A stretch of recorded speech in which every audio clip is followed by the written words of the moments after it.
Sir Annamalai பார்த்தீங்கன்னா புதுசாக கட்சி தொடங்க போறா அப்படின்னு சொல்லியிருக்காரு. ஸோ நீங்க எப்படி பாக்குறீங்க? அண்ணாமலை கட்சி தொடங்கினா ஆதரவு இருக்குன்னு நினைக்கிறீங்களா தமிழ்நாட்டு மக்களுங்க?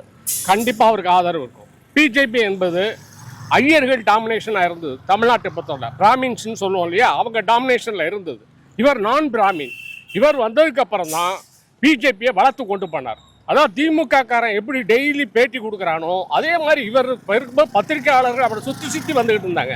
அன்றாடம் நடப்பு செய்திகளை பூரா பேட்டி, அன்றாடம் எங்கே குற்றம் நடந்தாலும் சரி தமிழ்நாட்டில் அவர் கருத்து என்னவோ அதை அவர் கருத்து அவர் பதிவு பண்ணார். அதில் எனக்கு உடன்பாடு இல்லை. ஏன்னா அவர் பிஜேபியில் இருந்து பேசும்போது எனக்கு அவர் சில மாற்று கருத்து இருந்தாலும் கூட போல்டாக இருந்தார். Bolt man. அவர் பில்லில் தான் 2% ஓட்டாக இருந்தாலும் 11% வரைக்கும் பிஜேபி வளர்த்து கொண்டு போன ஆம்பளாவன் படித்தவன்.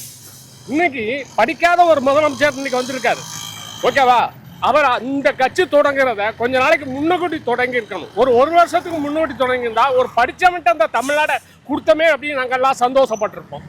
அனுபவமே இல்லாமல் ஒன்லி சினிமா அனுபவத்தை மட்டுமே வந்து வச்சுக்கிட்டு ஒருத்தர் ஆள முடியுது தமிழ்நாட்டை. அப்படி வெறும் 107 சீட்டை மட்டும் வச்சுக்கிட்டு ஆள முடியுதுன்னா அண்ணாமலை கட்சி தொடங்கினாரே. ஆனால் பொறுமையாக ஒரு ஆண்டு மட்டும் தமிழ்நாடு முழுவதும் சுற்றுப்பயணம் பண்ணி இளைஞர்களை அவர் பக்கம் இழுத்து ஒரு மாநில கட்சியாக இருந்து இந்த தமிழ்நாட்டுக்கு என்ன வேணும் அதை பூரா இப்போ திமுக இருக்கு. நான் 75 வருஷம் கட்சின்னு சொல்கிறாங்க.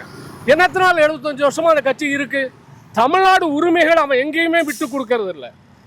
மோடிக்கும் எனக்கு தான் போட்டின்னு ஆம்பளை மாதிரி பேசுகிறான் உதயநிதி ஸ்டாலின் ஆல்சோப் தான் பேசுகிறார். அப்படின்னா தமிழ்நாட்டினுடைய உரிமைகளை விட்டு கொடுக்காம தமிழக மக்களுக்காக இவர் உண்மையிலே ஒரு நடைபயணம் தூத்துக்குடி டு சென்னை நடந்து இளைஞர்களை கவர் பண்ணி 1 வருஷம் ப்ராஜெக்ட் 1 இயர் 12 மாதம் ஹார்ட் ஒர்க் போட்டா எங்களை போன்ற ஆட்கள் கூட அவருக்கு ஆதரவு தர தயாராக.